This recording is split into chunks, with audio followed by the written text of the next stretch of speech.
Donc, prof de sous-sol, de retour, techniquement, plus professeur, conseiller pédagogique, plus dans mon sous-sol, dans ma chambre, parce que je me suis fait sacrer dehors de mon sous-sol, longue histoire.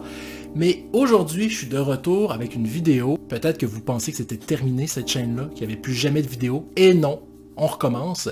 Mais une vidéo un peu différente qui va s'adresser un peu plus aux professeurs ou à ceux qui sont dans le pouvoir, là, dans une classe, qui va parler de meme. Qu'est-ce que...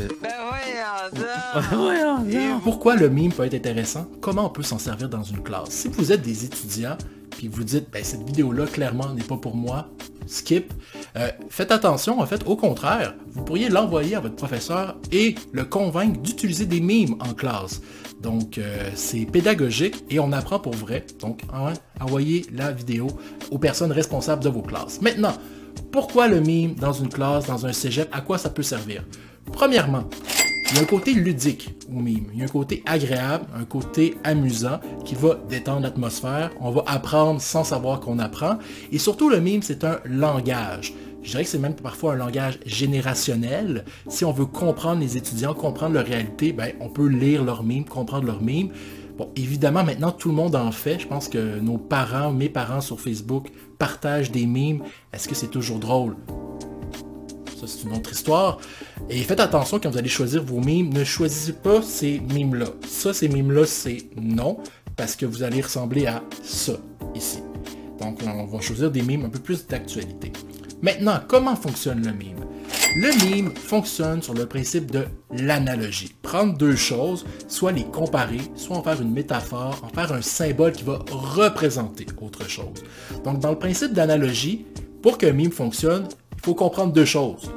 Le mime, le canevas, le template, et ensuite, ce qu'on va introduire, l'analogie qu'on va en faire, la matière qu'on va mettre, les mots qu'on va ajouter sur le mime.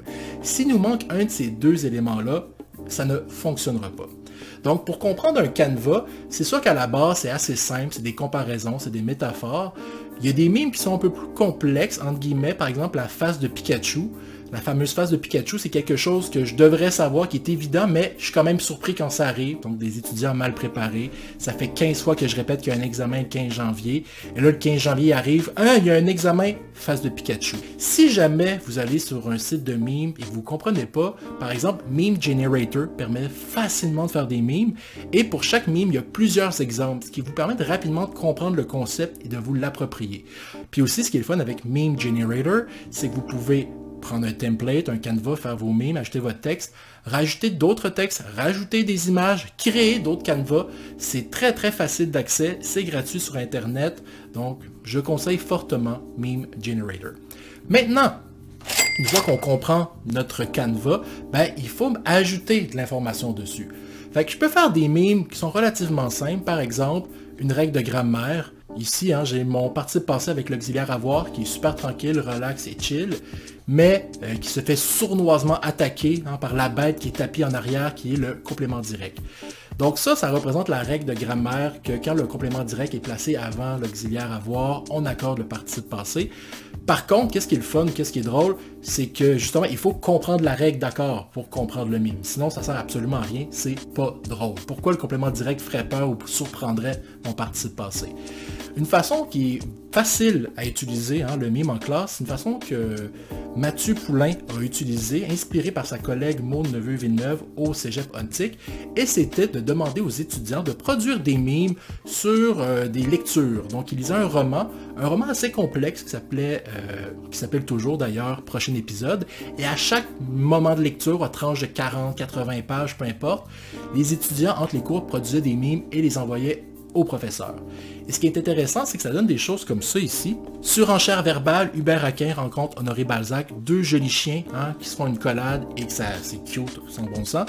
Mais ici, ça représente justement le style d'Hubert Aquin inspiré d'Honoré de Balzac qu'il va citer dans son roman et qui les deux vont écrire mais beaucoup de synonymes, beaucoup d'adjectifs, une surenchère verbale. On a aussi justement ce mime inspiré de The Office où on voit deux narrateurs, narrateur écrivain, narrateur espion, et Pam qui dit « c'est la même image ». Pourquoi? Parce qu'en fait, attention, divulgachage, à la fin du roman, on comprend que ces deux narrateurs-là, qu'on pense différents, sont la même personne mais à deux époques différentes. Donc là, on peut s'amuser là-dedans. Il y a plein de choses que le meme peut faire. On peut parler de la complexité de la narration, de certains tics stylistiques, de certaines situations, de la posture d'écrivain. Bref, tant qu'il y a des memes, on peut mettre de la matière, de la compréhension dessus. Ce qui est intéressant, c'est que l'analogie, pour qu'elle fonctionne, il faut comprendre les deux.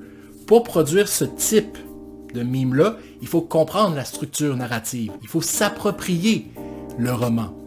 Et donc là, évidemment, on réactive des notions, on réactive des neurones, puis on comprend mieux.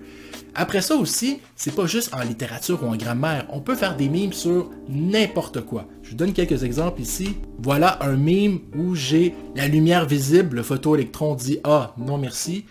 Lumière ultraviolette, photoélectron qui est content. J'ai aucune idée de ce que ça veut dire. Je suis sûr que ça fait rapport à un élément très précis de la physique, mais je ne le sais pas.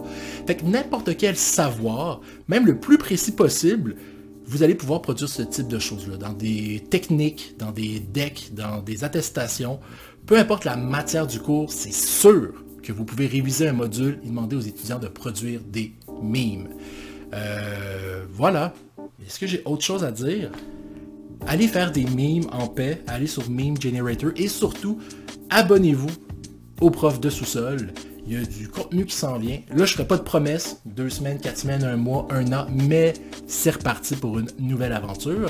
Et puis, mettez vos meilleurs memes, je sais pas moi, ouais, c'est ça. Ciao!